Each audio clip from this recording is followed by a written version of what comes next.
Assalamualaikum warahmatullahi wabarakatuh. Perkenalkan, nama saya Natasha Kamela Putri dengan NIM 0510157005 dari Program Studi Administrasi Negara.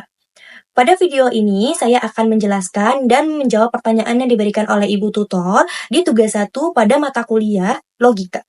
3 macam term yang sangat umum digunakan. Yang pertama adalah term umum atau generik.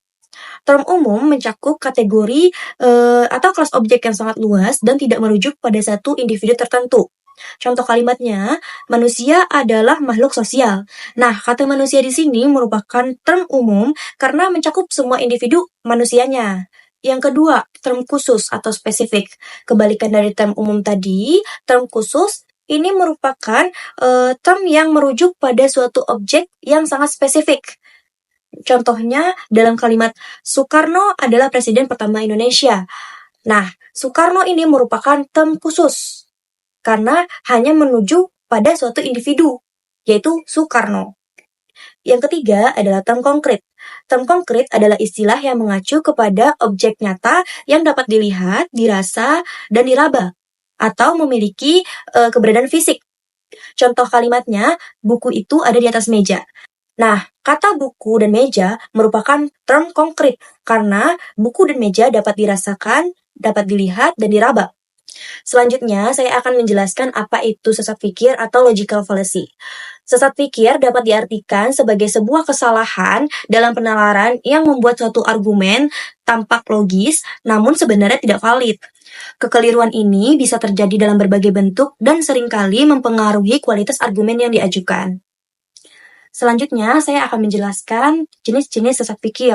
Yang pertama ada argumentum ad hominem, yaitu menyerang pribadi lawan bicara, bukan isi argumennya. Contohnya, kalimat, kamu tidak layak bicara soal pendidikan karena kamu bukan seorang guru. Yang kedua ada false dilemma, yaitu menyajikan hanya 2 pilihan padahal masih ada alternatif lain. Contoh kalimatnya, kamu setuju dengan kebijakan ini atau kamu menentang negara. Yang ketiga ada appeal to emotion, yaitu menggunakan emosi untuk meyakinkan orang lain, bukan menggunakan alasan yang logis. Contohnya, jika kamu tidak mendukung kebijakan ini, artinya kamu tidak peduli dengan nasib anak-anak kita. Nah, ini merupakan jenis sesat pikir. Baiklah, yang terakhir, bagaimana cara kita agar terhindar dari kesalahan logika? Yang pertama, kita harus pelajari struktur argumen yang benar. Yang kedua, kita harus fokus pada substansi. Jangan fokus pada siapa yang berbicara, tapi kita harus fokus pada isi argumennya. Yang ketiga, kita harus hindari emosi yang berlebihan, karena emosi yang berlebihan akan menyebabkan sesat pikir. Yang terakhir, kita harus berpikir kritis dan reflektif. Kita harus selalu evaluasi dan pastikan bahwa argumen yang kita gunakan itu logis.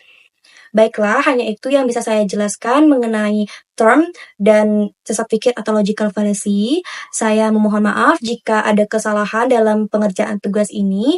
Saya sangat berterima kasih kepada tutor pembimbing saya atas bimbingannya dan saya mohon maaf jika ada kesalahan. Assalamualaikum warahmatullahi wabarakatuh.